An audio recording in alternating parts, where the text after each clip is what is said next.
Bonjour à toutes et à tous et bienvenue pour une nouvelle vidéo. Je suis Audrey de la chaîne Gistan Sushi. J'espère que vous allez bien. Écoutez, pour ma part, ça va mieux. Pour ceux et celles qui ont regardé ma vidéo réaction de la semaine dernière sur Hive avec Bang Bang, vous êtes au courant que j'ai eu une espèce de gastro. Alors, je dis gastro, en réalité, les médecins ne savent pas trop ce que j'ai eu parce que je fais des analyses et tout. Je suis allée, j'avais des maux de ventre, mais horribles et tout. On m'a donné de quoi pour les maux de ventre, on m'a donné de quoi pour quand on fait du cacamou. Mais c'est tout. C'est-à-dire qu'on m'a juste donné ça. Ils étaient en mode on sait pas trop, j'ai fait des analyses sanguines, des analyses de mon caca. Genre, j'avais jamais fait ça de ma vie. Je vous assure que depuis que je vieillis, c'est la première fois que je fais autant d'analyses de ma vie. Genre après avoir fait l'analyse d'urine l'année dernière à cause de mes supposés problèmes de rein. Alors, j'y supposé. Bon, selon le néphrologue que j'ai vu, c'est pas totalement supposé, mais en même temps, on sait pas. Faudrait que je refasse des analyses d'ailleurs prochainement. Bon, bref, on n'est pas parlé de ma santé. De toute façon, je dis toujours chaque année, quand on souhaite des choses pour les gens, pour la nouvelle année, on souhaite généralement la santé en premier. Parce que c'est chiant d'être malade, mais c'est chiant. Vraiment, c'est. En fait, vous pouvez rien faire. Genre, j'ai pas sorti de vidéo sur mes réseaux sociaux à cause de ça. J'étais en pleine préparation de ces vidéos-là quand j'ai commencé à avoir des maux de ventre horribles. Et du coup, j'ai pas pu bosser en fait. La seule chose que je préfère, c'était lire. J'ai lu. C'est tout ce que je fais. Et même lire, en vrai, je lisais un peu plus lentement à cause de ça, mais bref. D'ailleurs, je pense que la semaine prochaine, la vidéo de review de lecture va être longue. Elle va être giga longue. Je vous préviens d'avance, ça va être giga longue parce qu'en plus, là, le concours littéraire dans l'association de mon boulot a commencé, que ce soit pour les BD et les romans. J'ai déjà lu 2 BD et 3 romans, donc c'est pour vous dire que là, c'est parti. Hein, c'est parti, mon kiki, il y a 10 romans. Donc, vous inquiétez pas que là, prochainement, j'aurai de quoi vous raconter. Mais là, j'ai déjà de quoi. J'ai déjà de quoi. Bref, en attendant tout ça, on est là pour Produce Japan. Parce que là, sinon, mes intros sont trop longues. Et en fait, je vous ai déjà lâché. Là, les gens qui me connaissent pas, ils se sont dit, Mago, tu parles. Nous, on n'est pas là pour ta vie. En fait, on s'en bat les couilles. Ok?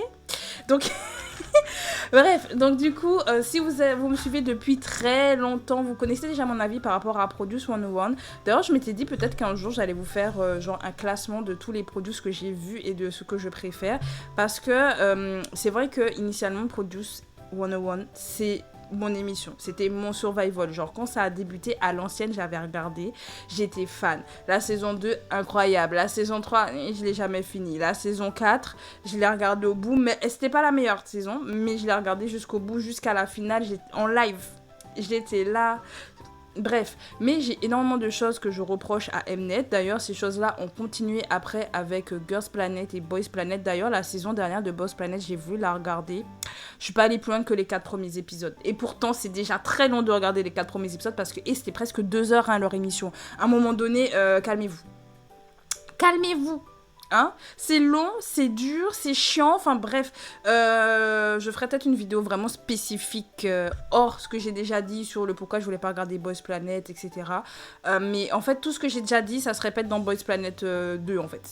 Tout ce que j'imaginais, c'est dedans et je me suis dit en fait, ils se sont pas améliorés, Mnet. Ils se sont pas améliorés. Donc du coup, je n'ai jamais terminé. Voilà, l'émission, je n'ai jamais terminé, je suis jamais allée au bout. D'ailleurs, si les gens, ça intéresse d'avoir des reviews sur l'émission, les Baguettes Entertainment ont fait des reviews pour chaque épisode. Enfin, à part les épisodes où il y avait des membres chinois, si je dis pas de bêtises. Mais en général, elles ont tout regardé, donc elles pourront vous donner leur avis, elles l'ont déjà fait. Donc, allez suivre les Baguettes. Voilà. Mais en tout cas, j'avais voulu reprendre. J'avais rien à faire à ce moment-là. Écoutez, même quand j'avais rien à faire, j'ai fini par abandonner et faire autre chose. Voilà, j'ai fini par me trouver d'autres activités parce que, voilà. Mais tout ça pour dire que, mis à part tout ce que je reproche aux saisons coréennes, dites-vous, les saisons japonaises en général, je les préfère. Même les saisons chinoises, enfin les saisons étrangères en général de Produce, j'ai beaucoup plus d'affect. Alors, vraiment, je ferai une vidéo très spécifique sur ce que je pense sur chacune des saisons et sur les officielles et les non officielles. Parce que c'est vrai, par exemple, pour les versions chinoises, j'ai regardé, je crois, 2 saisons officielles, donc les 2 premières. Et non, même pas les 2 premières. J'ai regardé la première et la 3e. J'ai pas regardé la 2e saison, je sais pas pourquoi. Mais sinon, c'est la version non officielle que j'ai regardé quasiment tout. Genre, j'étais une grosse fan de Youth With You, mon dieu. J'ai trop de choses à dire. Et du coup, quand Produce Japan est sorti, j'avais tellement hâte parce que si vous le saviez pas, je suis une grosse fan initialement de J-pop. Et forcément, en tant qu'ancienne fan de J-pop, voir Produce Japan, c'était mon rêve. La première saison, je crois que je l'avais pas finie. Pour quelle raison, je ne sais plus. Je crois que je trouvais plus les épisodes ou c'était un truc un peu complexe, donc je sais plus. Deuxième saison, je l'ai regardée jusqu'au bout avec ma mère. On était là tous les samedis sur YouTube. Il y avait quelqu'un qui traduisait de manière illégale. Donc les épisodes sautaient. Genre, c'est-à-dire que t'avais l'épisode là, mais après il sautait. Genre, chaque semaine, t'avais un nouvel épisode et si t'avais raté l'épisode d'avant, tant pis pour toi. Mais du coup... tous les samedis, on regardait les épisodes en anglais. Genre, ma mère qui est pas fan de lire en anglais, elle était là. On regardait jusqu'au bout. D'ailleurs, j'étais persuadée que j'allais suivre le groupe final parce que je me les suivais sur Instagram. Je m'étais dit, eux, ce sont mes bébés, je vais les suivre et tout. Non. Ah! J'ai jamais suivi vraiment les groupes qui sortaient des émissions japonaises, mais c'est pas grave! J'ai bien aimé! J'aimais bien, c'était beaucoup plus bienveillant et tout, mais bon... Bref, mais du coup il y a eu la saison avec les filles en 2024 donc c'est la saison 3 que je n'ai pas regardée parce que du coup ma mère elle était pas là quand la saison est sortie et moi je voulais regarder avec elle parce qu'on avait adoré la saison 2 et je me suis dit bon on va regarder la saison 3 ensemble, mais elle a eu l'idée de partir en Guadeloupe pendant un mois. Du coup, je n'ai pas regardé, mais je verrai si je peux trouver les épisodes en français et voir si on peut regarder. Bon, je dis ça, on a plein d'émissions en attente qu'on n'a jamais fini. Anyway, en tout cas, tout ça pour dire que je ne parlerai pas du coup de la saison 3 parce que je n'ai pas vu, mais en général, les saisons japonaises de Produce 101 sont mieux. Voilà, je trouve que c'est un peu plus bienveillant, surtout au niveau des profs. Saison 3, je ne sais pas, mais il y a vraiment beaucoup plus cette bienveillance entre les candidats, avec les profs. En plus, on voit qu'ils évoluent vraiment, c'est-à-dire que dans la version Produce 101 coréenne, ils ont un niveau. Mais vraiment, tous les candidats quasiment ont un niveau et ceux qui n'ont jamais été dans des agences, alors soit ils s'entraînent super bien et ils ont un talent caché, inné, etc. Soit ils sont juste nuls et du coup ils sont vite éliminés parce que ils sont nuls, entre guillemets nuls, parce qu'en fait ils ont rien, ils ont pas de background, il y a rien. Dans les saisons japonaises, alors oui, il y en a qui ont des backgrounds et du coup qui vont loin. I mean, logical, ils vont aller loin, mais il y a quand même ce côté même si ils n'ont pas eu d'entraînement, il y a quand même ce côté où on voit qu'ils ont du talent au fond et ils vont bosser jusqu'à s'améliorer et c'est beau à voir, je vous assure, j'adore les versions japonaises pour ça. Je sais pas si la version avec les filles, donc la saison 3, était pareille, j'en sais rien, je l'ai pas regardée, donc le jour où je la regarderai, je vous dirai mon avis. Mais en attendant, vraiment, j'ai un affect pour les saisons japonaises et aussi la chose qui est le point positif de ces saisons-là. Alors, positif, on sait pas trop parce que on va parler d'un autre truc juste après, avant de faire une réaction du coup pour la saison 4. Parce qu'il y a une saison 4 du coup de Produce Japan, Shisekai, Guy. Et il y a trop de dingueries. Là, il y a beaucoup trop de dingueries là, qui arrivent. Et du coup, il faut qu'on en parle de vous à moi. Mais bref, en attendant, donc le point positif du coup également de cette émission, c'est que les groupes ne sont pas éphémères. Normalement, dans les émissions Produce 101 coréennes et même chinoises, normalement ce sont des groupes éphémères qui sortent de l'émission. Ce sont rarement des groupes qui ont pour vocation de durer. Après, durer combien de temps, on ne sait pas, mais une durée indéterminée. Là, c'est pas forcément le cas, c'est vraiment genre un CDD de par exemple 1 an à 2 ans. Voire 3 à la limite, et vraiment le dernier X1 initialement il devait avoir un contrat de 5 ans, c'est-à-dire un contrat basique dans la K-pop, donc en réalité c'était même plus un groupe temporaire au point où on en était. Bon, ils sont durés que quelques mois au final. Traumatisme. Ah, le trauma il est encore là. Ah, ça fait des années, le trauma il est encore là, il est puissant le trauma, mais bon bref. Mais en tout cas pour les versions japonaises c'est pas le cas et du coup c'est aussi ce qui explique que les saisons ont quand même quelques années d'écart parce que avec Produce c'était tous les ans on avait une émission, tous les ans. Dans la version japonaise on sait tous les 2 ans, 3 ans, ça dépend. Là la dernière saison datait du coup de 2024, on est en 2026.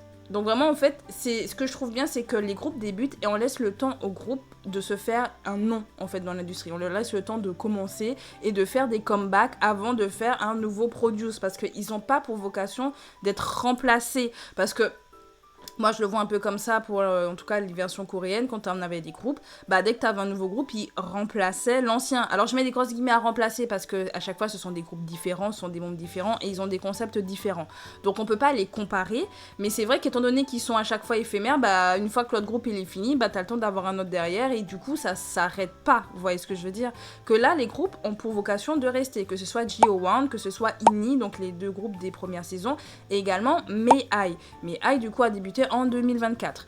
Et d'ailleurs, il y a un petit drama. Et étant donné que j'en ai pas parlé sur YouTube, j'en ai parlé vite fait sur Insta. Enfin, du moins, j'ai partagé une vidéo qui parlait de cette histoire-là. Et je me suis dit, c'est fou. Enfin, si tu suis pas trop tout ce qui est news Japon, t'es pas au courant. Et je suis en mode, what the fuck? Du coup, on va aussi parler de ça. Et après, on va passer à Produce Shisekai, ok? Voilà. Après, on parlera un peu de ça parce que... j'ai trop hâte.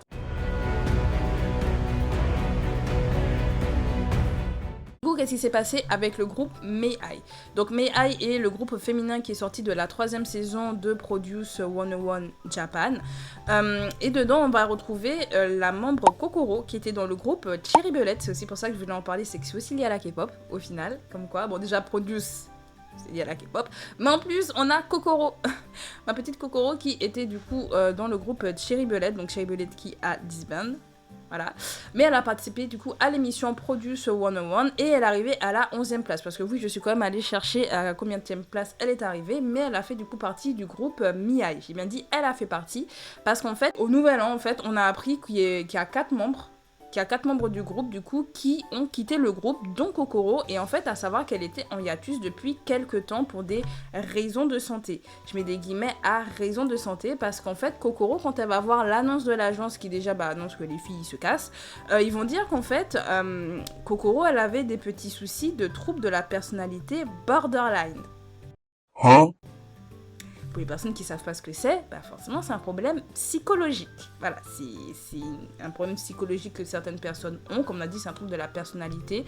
La Go, elle a vu ça. Elle a aussi fait un article. D'ailleurs, elle a aussi pris des avocats pour pouvoir dire que ce n'est pas le cas. Et pourquoi l'agence est allée sortir une dinguerie pareille? Parce que vraiment, ils se sont réveillés un matin pour dire bon, vas-y, en fait, la Go, en fait, ça va pas là-dedans. Elle est pas. Non, ça va pas. Du coup, il faut bien qu'elle arrête. Il faut qu'elle arrête. En fait, elle peut pas continuer. Elle peut...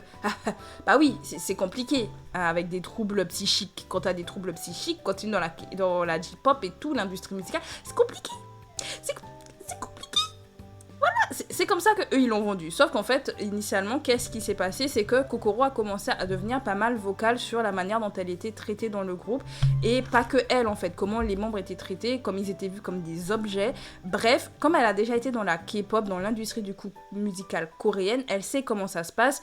Elle connaît également ses droits. Voilà, Kokoro, elle est pas bête, elle connaît ses droits et du coup, elle a vraiment commencé à être vocale par rapport à ça. Et suite à ça, c'est là qu'en fait, elle a commencé à être en hiatus et que l'agence a commencé à dire qu'elle était folle. En gros. En gros, c'est ça, hein, pour dire, la Go, elle... Non, c'est qu'elle va pas bien, en fait. Donc du coup, elle a fait un communiqué pour pouvoir dire que non, c'est faux, qu'elle a aucun problème. D'ailleurs, ils ont dit que oui, elle allait voir des médecins et que c'est suite aux médecins qu'elle serait allée voir et qu'ils ont dit qu'elle est atteinte du coup de ce trouble-là.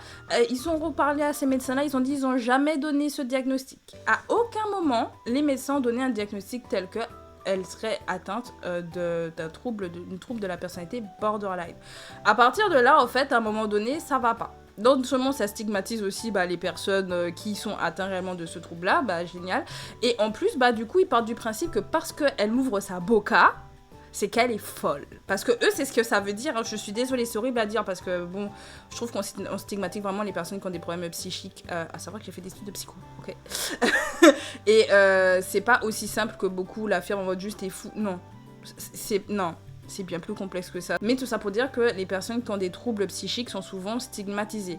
Et venir dire que, elle, parce qu'elle commence à l'ouvrir, parce qu'elle se rend bien compte que le traitement n'est pas normal, on vient dire qu'elle a un problème psychique. Là, franchement, j'ai été choquée. Je me suis dit, mais ça va pas ou quoi?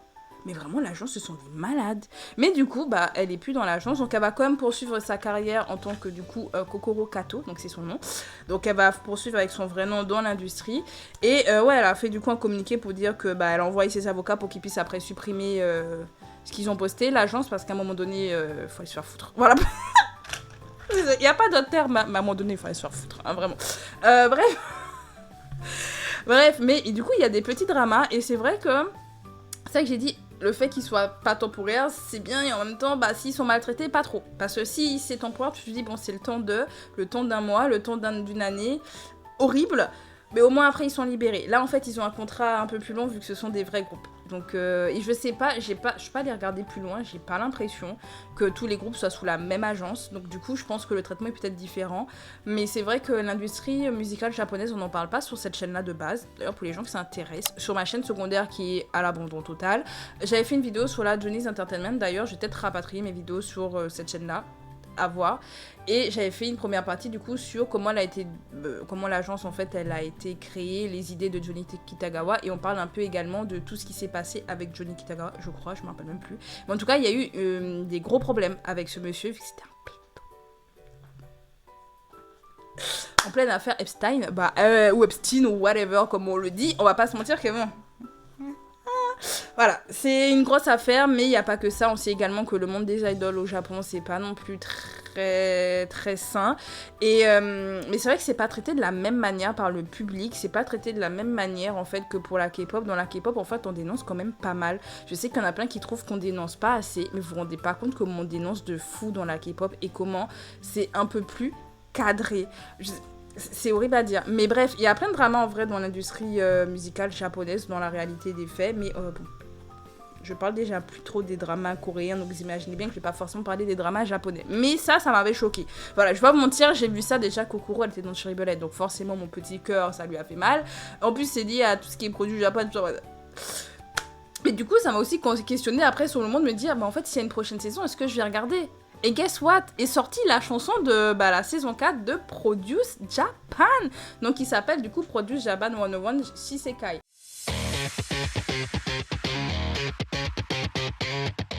Donc du coup, en fait, c'est sorti le 19 février. Actuellement, je vous le filme le 22 février. J'ai déjà vu, je vous dis en fin de réaction, mais en fait, j'ai déjà vu. Mais il faut qu'on en parle. Et du coup, le début de l'émission, si je dis pas de bêtises, ce sera le 26 mai. Et la chose qui... c'est aussi pour ça que je voulais en parler avec vous et qui change, c'est que normalement, Produce Japan, c'est vraiment à destination du public japonais. C'est pas à destination des autres. Et d'ailleurs, c'est ce qui faisait que c'était super compliqué de trouver des épisodes traduits. Et surtout qu'ils restent sans qu'il y ait des problèmes de droits d'auteur. Parce que, le contenu japonais, vous vous rendez pas compte à quel point c'est chaud cacao.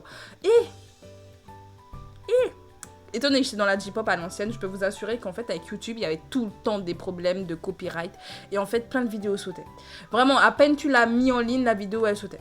C'était une galère, Et du coup, pour l'émission, c'est ça que je vous ai dit, quand je regardais l'émission, la saison 2, et que les gens postaient, parce que c'était sur YouTube que je regardais les épisodes en japonais à l'époque, c'était différent, vu que j'ai cru voir que les épisodes en japonais de la saison 3 ont l'air d'exister sur YouTube. Je suis pas allée vérifier, mais j'ai vu que YouTube me l'a proposé. Donc c'est maybe ça existe. I hope. Mais à l'époque, pour la saison 2, c'était une galère. Je vous dis, t'es obligé de faire sauter les épisodes au bout d'un moment pour être sûr de pas avoir de soucis de droit d'auteur. Donc, initialement, comme dit, normalement, c'est pour le public japonais. Mais cette saison-là, Shisekai, c'est pour tout le monde. Là, c'est un public international. D'ailleurs, on trouve pas mal de candidats coréens dedans, mais pas que. Il y a des candidats taïwanais, si je dis pas de bêtises. Je crois qu'il y a des Thaïlandais également. Je sais pas s'il y a des candidats chinois. Je sais plus. Bref, mais en tout cas, il y a des candidats qui viennent d'ailleurs, je crois que j'ai cru voir Canada, vu que j'ai regardé un peu les profils. Quand j'ai vu le truc sortir, je suis allée sur Insta pour regarder les profils. Et il y en a qui m'ont déjà un peu tapé dans l'œil, ils sont trop mignons. Et également, en regardant le MV, il y a des trucs qui m'ont tapé. En fait, il y a plein de choses que j'ai envie de vous dire par rapport à ça, mais on va pouvoir voter. Donc du coup, ça me choque parce que... J'ai cette image que c'est lointain et j'ai cette image que nous on est vraiment juste spectateurs et qu'on n'a pas notre mot à dire. Et c'est vrai que depuis Girls Planet, parce que c'est à partir de Girls Planet que nous on a commencé à voter, je votais pour Girls Planet, je tiens à le dire. Parce que j'ai critiqué tout ça, mais j'ai regardé Girls Planet et je votais, ma mère votait. J'ai fait ma mère installer l'application Mnet. Est-ce que vous voyez la folie ? D'accord? Elle votait, elle savait pas qui était qui. Elle me disait juste, oui, j'aime bien un tel et un tel. Genre, elle me disait à peu près à quoi elle ressemblait, je savais. Genre, elle me montrait. Je suis en mode, ok, je vois qui c'est, je vote pour toi. Voilà, je votais pour elle. Et je trichais pas, promis, je trichais pas. À des moments, j'étais en mode, elle me disait, ouais, bon, je sais plus et tout. Je suis en mode, écoute, je te mets tes faves. Parce que je sais qui sont ces faves dans la réalité. Mais bref, me dire qu'on va pouvoir voter pour Produce Japan, ça m'a choquée. C'est pas le seul truc qui m'a choquée. Et du coup, alors attendez, je vais mettre en mode live. Bon, je suis sur l'application en fait qui me permet de faire mes lives d'ailleurs. Pour les gens qui se poseraient la question quand est-ce que mes lives vont reprendre, j'en sais rien. C'est sûr que ce sera pas semaine prochaine parce que j'ai un match de hockey à aller regarder. Because votre goût est devenu fan de hockey récemment. Mais du coup, on va regarder ensemble parce qu'en plus c'est 7 minutes. Franchement, cette vidéo, je vais pleurer quand il va falloir que je fasse le montage. Mais c'est pas grave. Du coup, bref, c'est parti. On va regarder ça ensemble et je vais vous expliquer un peu les choses qui me... On va en parler. Alors, je sais pas d'où va sortir le son. J'espère que ça va aller. Alors, du coup, de temps en temps, je vais couper mon micro. Parfait. J'adore ce micro vu que je peux le couper juste avec ma main. Bref, du coup, let's go. 人は生きる中でいくつもの扉と出会います。開かなければ決して前へは進めない。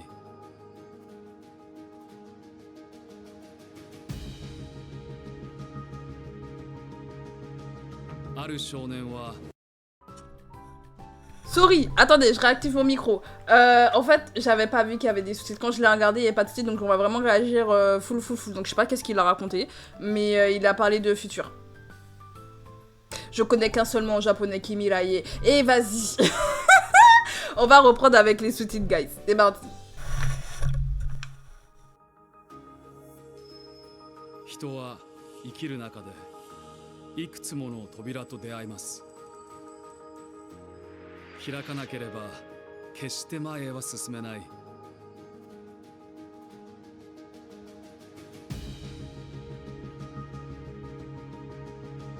ある少年は夢を叶えるために日本を離れ Fun fact. Ah ben en plus ils ont dit il a quitté le Japon. Au final, left Japan. Donc du coup il y a un garçon qui a quitté le Japon. Vous savez, voilà, du coup je peux commencer également à commenter. Lui là, j'étais persuadée qu'il était coréen. Il a vraiment le style coréen. Et j'ai cru comprendre qu'il était dans Project 7. Donc du coup c'était en Corée en fait. C'est pour ça qu'il a un style coréen. Parce que je l'ai vu, je me suis dit mais il y a des Coréens du coup dans cette saison. Surtout qu'il y en a d'autres vraiment, ils ont le style full coréen. Donc j'étais en mode je suis sûre qu'il y a des Coréens. Et j'étais sûre que lui il était coréen. Il est pas coréen. Voilà, il est pas du tout coréen, il est japonais, donc en plus on a un center vraiment japonais. I love it, il a vraiment un très beau visuel. Apparemment il doit être talentueux vu qu'il est center. Voilà, donc c'est lui le center, je me rappelle plus de son nom. Attendez, j'aurais dû peut-être ouvrir sur... J'aurais dû ouvrir en fait sur Insta, au moins j'aurais eu les noms. 5 minutes later. Ok, du coup son nom c'est Yura. Ah, ok, c'est Yura. Donc, lui, c'est Yura. Et donc, je suis sur Insta, hein, je précise. Et du coup, lui, donc, c'est le center. D'ailleurs, j'ai regardé aussi sa vidéo de présentation. On regardera peut-être après si vous voulez. Je dis ça, on n'est pas en live. J'aurais pu faire ça en live en plus. Je suis pas maligne. Anyway, mais en tout cas, j'étais choc barre. Genre, j'étais persuadée parce qu'après, je suis allée regarder, j'ai vu son nom, j'étais en mode. Mais il est japonais? Comment ça, il est japonais? Il a full le physique d'un coréen. Alors, je sais pas s'il est naturellement comme ça ou pas. S'il y a eu de la chirurgie, si c'est le maquillage, ça peut aussi être full le maquillage. Hein. Parce que le maquillage japonais, le maquillage coréen, ça n'a rien à voir. Le visuel coréen et japonais, ça n'a rien à voir. Mais vraiment. Et ça change vraiment un visage. Hein. Et du coup, vraiment, il avait le style coréen. Je m'étais dit, ah, il doit être coréen. Mais non, il est japonais. Donc, c'est Yura. Oui, c'est Yura. Il y en avait avec des longs cheveux, j'aimais bien. Je vous donnerai peut-être le nom après. J'ai cru le voir sur Insta là, donc mais on verra. Continuons du coup d'analyser la vidéo. 世界へと立ち向かいました。 또 한 명의 아이는 꿈을 가슴에 Qu'est-ce qu'il me fait? Ah, c'est bon. Je sais pas qu'est-ce que ça faisait, ça ne s'allumait plus. Bref, j'étais choc-barre aussi quand j'ai vu Sooyoung. Voilà, je vous le dis en toute honnêteté.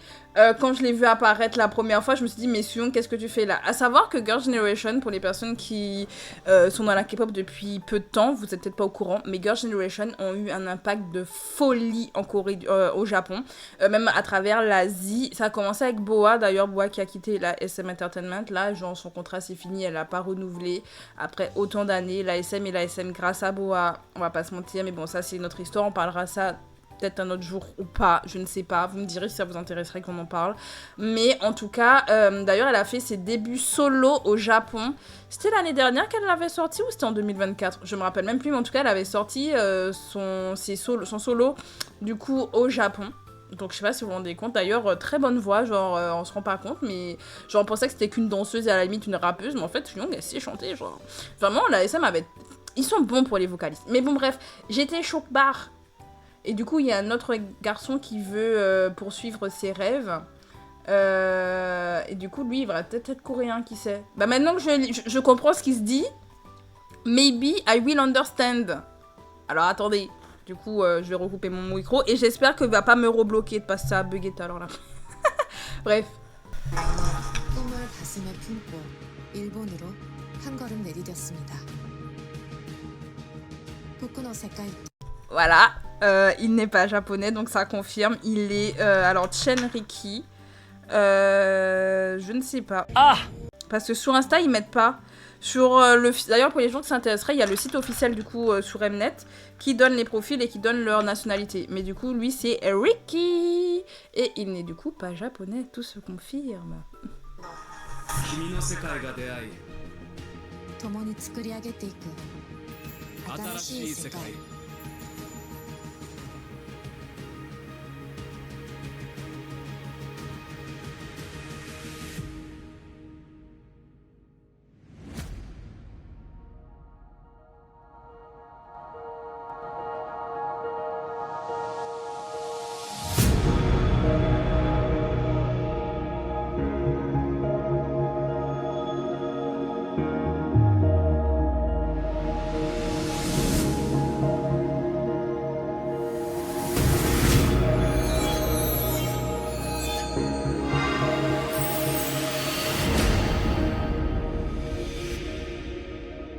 少年新世界と出会う自分の限界を超えより広くより高いところへ101人の練習生たちが作り上げる新たな世界この旅にあなたも共に立ち向かいませんか今夢の新世界が始まります新世界 Meet the world It's showtime!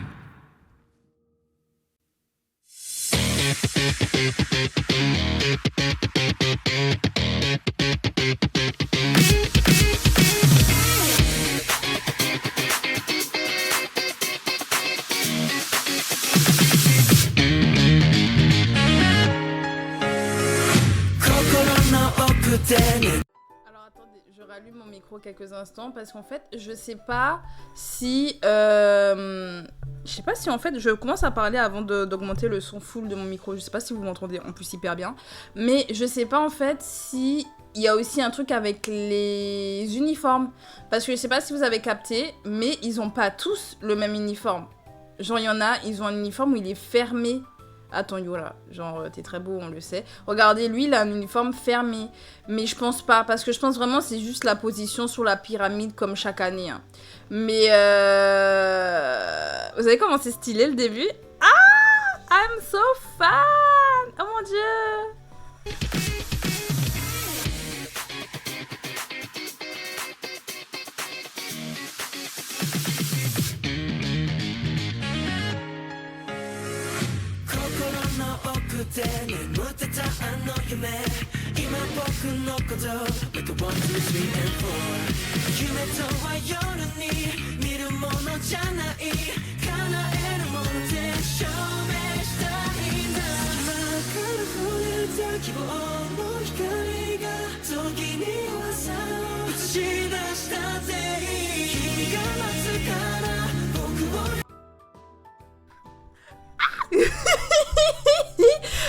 Non mais est-ce que vous avez vu le pas de Nayana?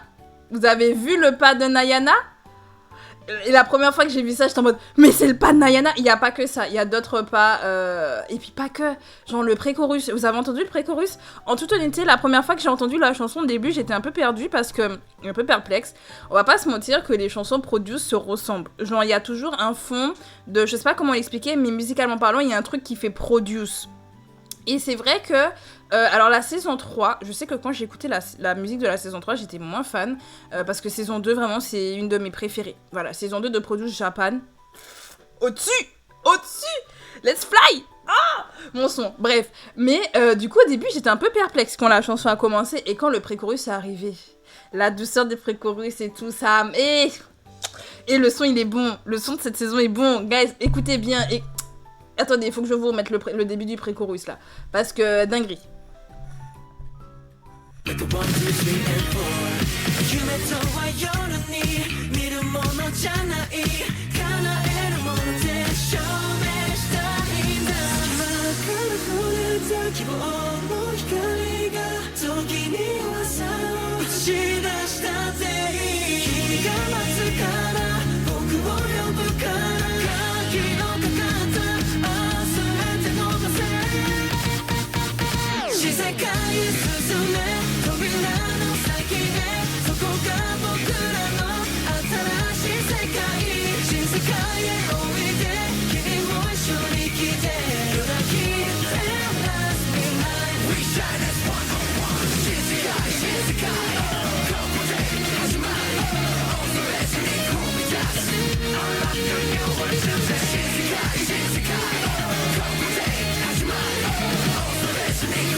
Du coup, pour un peu aussi vous donner mon avis par rapport à ça, et par rapport à la chanson, et surtout, vraiment le refrain il est bon. Le refrain il est catchy, mais ça fait très japonais. Et je pense que c'est aussi la chose pour laquelle j'ai adoré, c'est qu'on est vraiment sorti du côté très produce dans la musique, comme je disais, et on est vraiment sur un son japonais. Je sais pas comment vous l'expliquer, mais ça a ce truc d'hip-hop. Ça a vraiment ce truc d'hip-hop sur le refrain et ça m'a... De toute façon, j'ai eu presque les larmes quand j'ai écouté la première fois la chanson, genre... Je pourrais pas vous l'expliquer, mais... I'm a huge fan. I'm a huge fan. Je l'ai déjà écouté sur Spotify, c'est pour vous dire, genre... Je l'ai écouté une fois après, vraiment, plus qu'une seule fois. Mais je pense que je vais me la mettre en boucle, là. Prochainement, je vais la mettre en boucle. Et ouais, Donc là, c'est marqué le 26 mars, mais ils avaient parlé de mai. Pourquoi mai? Là, c'est en 3.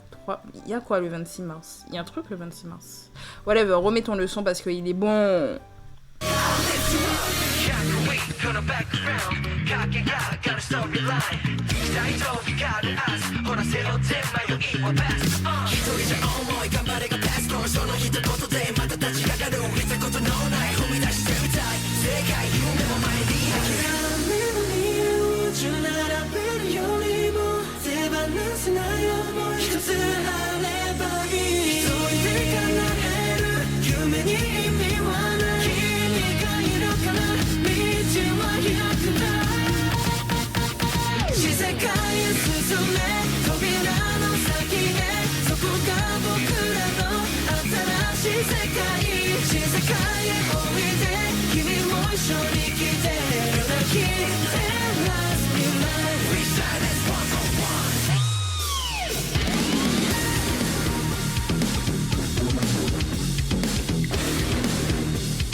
Ok, petite pause again, juste pour vous dire, parce que là vous avez vu, là c'est en train de se terminer, du coup le dance break il est grave, en fait la Corée elle est grave difficile, hein.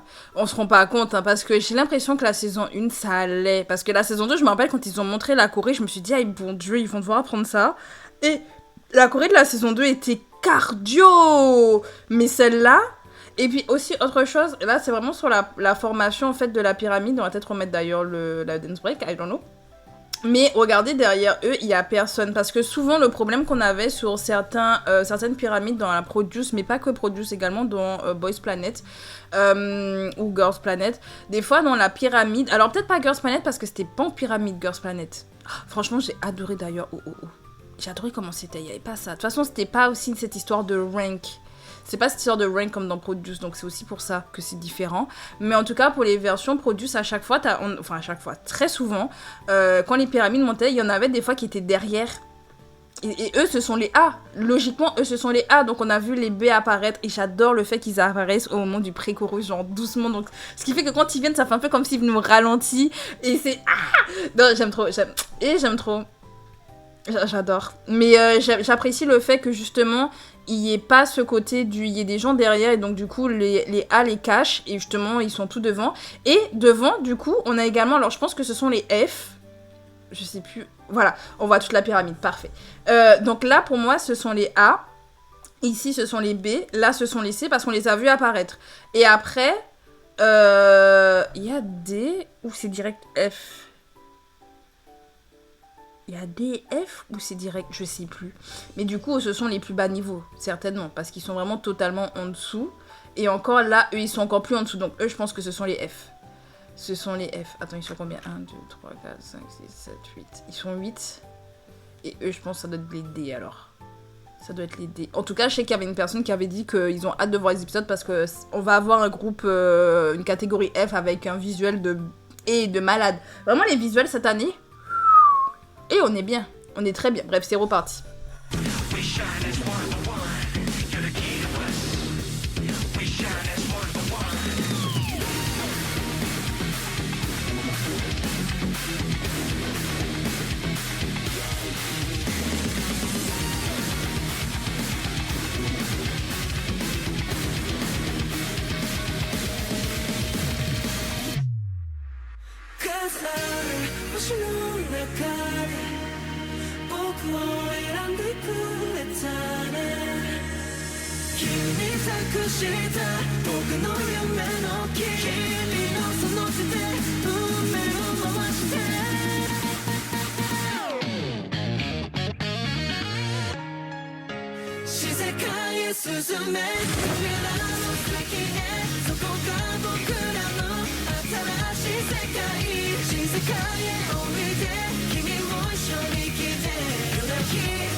Activer, ce sera la version piano. Et c'est aussi une chose que j'aime beaucoup, c'est qu'ils sont beaucoup à avoir regardez, ils sont beaucoup à avoir eu leur petit temps d'écran. Regardez comment ils sont trop mignons. Et Kiki. Donc c'est le fameux Ricky d'ailleurs. Mais j'ai l'impression qu'il est en F ou en D.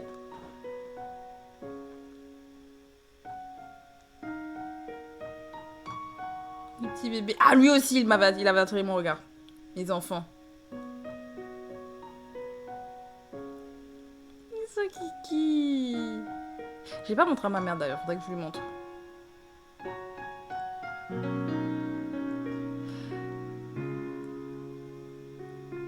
Et lui, simple. Lui, il fait simple. Voilà, tout le monde a fait des trucs trop kiki et puis lui, il fait juste coucou. Ah ouais, ils ont tous fait leur pause, j'avais pas capté. Ils ont tous fait une petite pause, c'est trop mignon. Bref, du coup, on va terminer. Nous terminons du coup cette réaction et ce moment pour parler de Produce Shisekai. J'ai extrêmement hâte vraiment que la saison commence, de regarder tout ça. Honnêtement, je vous assure, les versions japonaises sont vraiment différentes de tout ce qui se passait dans la version coréenne. Et quand je dis totalement différentes, pas dans la forme, c'est-à-dire qu'on retrouve toujours tout ce qui est classement. Alors je sais pas pour la saison 3 comment ça s'est passé, mais dans la saison 2 il y avait ça. Même si saison 2, comme c'était période Covid, les 101 on les a pas vus, c'est-à-dire qu'il y a une partie des auditions qu'on n'a pas eu le temps de voir et du coup je crois qu'ils étaient à ce moment-là déjà 40 je crois. Et c'était 40 ou 50, je sais plus, mais en fait, ils avaient déjà éliminé une partie sans que le public ne voit. Et donc, du coup, ils étaient moins nombreux au moment où l'émission a commencé et que nous, on a pu regarder. Après, saison 3, je sais pas comme s'ils avaient gardé le même principe, vu que, initialement, c'était par rapport au Covid qu'ils avaient fait ça, parce que, il fallait pas qu'il y ait trop de monde au même endroit, c'était un peu compliqué. Et ils avaient vraiment mis des vitres et tout. Et c'était... La saison 2 était quand même particulière durant cette période-là. Mais... Je sais pas si... Là, je pense qu'ils sont tous là et qu'on verra tout le monde. I think. Et j'ai hâte. Et je vous assure, guys, j'ai hâte. C'est différent. Je vous assure, comme dit, la forme est la même. Il y a toujours ce côté du... t'as les A, t'as les B, t'as les C, t'as les D. Enfin bref, ils sont classés par an. Après, ils ont des épreuves. C'est toujours le même fond. Mais la forme est, je trouve, un peu... Ou du moins la même forme. Mais le fond est différent. C'est-à-dire que quand vous regardez Produce, la version coréenne, c'est très pesant. L'atmosphère est très pesante, de toute façon ça reste une compétition donc ils sont toujours en compète, mais il y a vraiment moins ce côté humain je trouve dans les versions coréennes et je trouve ça dommage et je suis pas là pour regarder des gens vraiment souffrir, même si en soi ils souffrent quand même. Je vais pas partir du principe qu'ils ne souffrent pas parce que t'es quand même dans un survival show, mentalement parlant ça doit être dur. On sait même que l'enregistrement de ce genre de clip là ça se fait pas comme ça là, Tu claques pas des doigts, tu le fais pas en une fois, c'est pas une prise. Souvent, c'est des heures et des heures. Genre pour Boys Planet, justement, il y avait des personnes qui avaient révélé que, je crois que c'était pour la saison 2, j'avais vu ces révélations-là qui disaient que, je crois, c'était quoi, 3 jours? Ou c'était pour les filles? Je crois que c'était pour les filles qu'elle disait ça. Que c'était pendant 3 jours qu'ils ont eu à enregistrer, qu'il y en a qui étaient malades et tout. Enfin bref, j'en sais encore et encore. Donc il y a quand même, il faut pas non plus être naïf. Voilà, je suis pas non plus naïf dessus. Mais c'est vrai que la manière dont c'est filmé et monté, c'est pas pareil. Vraiment, l'univers n'est pas le même, la sensation n'est pas la même non plus. Et je sais pas. Je sens vraiment beaucoup plus de bienveillance en fait dans ces versions-là. Et vraiment, je ferai une vidéo spécifique aux saisons que j'ai adorées. Et peut-être que je vais me retaper plein de saisons de Produce, qui sait. Mais en tout cas, en attendant, celle-là, j'ai hâte. Voilà, j'ai hâte. Ils sont kiki. Et je trouve aussi, c'est quelque chose qui est très particulier. C'est que, et en tout cas pour la version japonaise, je trouve qu'ils ont vraiment tous aussi des visuels différents. Vous voyez, genre quand tu regardes Produce en Corée, tout le monde a un peu le même visuel. Vu que tout le monde suit les mêmes styles, les mêmes codes vestimentaires, le même maquillage, etc. Bon, en soi, ils ont tous l'uniforme. Mais visuellement, c'est dur d'avoir tout de suite capté ton attention, je trouve, parce que je trouve qu'elles ont les mêmes make-up, le même maquillage, les mêmes coiffures et tout. Je sais pas comment dire, mais il y a toujours ce truc aussi différent, je trouve, avec les versions japonaises où ils ont vraiment leur truc. Maybe I'm wrong, maybe vous serez pas d'accord. I don't know. Mais en tout cas, j'ai extrêmement hâte. Est-ce que vous comptez regarder cette saison ou est-ce que les produits c'est bon, vous en avez marre, peu importe le pays, vous en pouvez plus? Est-ce que au contraire, il y a d'ailleurs quelles sont vos saisons préférées? Est-ce que d'ailleurs les saisons ailleurs vous les avez déjà vues et quelles sont vos saisons d'ailleurs préférées? Vraiment, moi je vous dis, ce sont les versions non officielles de produits en Chine. Après, j'ai jamais regardé la version Thaï là, où Ten à un moment donné, Jackson, ils ont été coach. Donc je l'ai pas vu. J'ai dit que j'allais regarder un jour, je les ai jamais regardés. Ma skip c'est fun. Genre j'ai vu à chaque fois des petits clips, c'était assez fun. Mais dites-moi vous quelles sont du coup vos saisons préférées et qu'est-ce qui fait peut-être que vous voulez pas regarder. Dites-moi tout ça. Qu'est-ce que vous pensez également de la chanson? Franchement, je vous assure, moi je l'aime trop. Ça change et en même temps c'est très Produce. Je sais pas comment expliquer. Genre... Je vais me la remettre là. Je pense que je vais me la remettre. Genre, mon micro. Mon micro est en train de se barrer. Il se dit, c'est bon, Margot, tu parles trop. Mais, ma passion. Non, mais. J'ai hâte. J'ai vraiment hâte. Bref, en tout cas, guys, je vous laisse là. Semaine prochaine, du coup, on sera en mars, si je dis pas de bêtises. Pour vous. Pour moi, semaine prochaine, c'est février, mais pour vous, ce sera mars. Donc, du coup, on reviendra sur une review de lecture. Donc, je sais pas comment je vais me débrouiller parce que vraiment, février, j'ai pas mal lu. Mais on parlera de tout ça d'ici là. Et comme dit, je vais essayer de bosser également sur le Sushi Time que je voulais vous faire parce qu'il sera un peu plus court à filmer. Donc, ça ira plus vite également pour le montage, je l'espère. Les vidéos sur mes réseaux sociaux devraient reprendre à un moment donné. Ce serait pas mal. Donc j'ai pas abandonné, c'est vraiment juste j'étais malade. On verra comment je reprends tout ça. Et écoutez, ma foi, prenez soin de vous. Parce que la santé c'est dur. Et on se dit du coup à bientôt pour de nouvelles vidéos. C'était Audrey. Salut.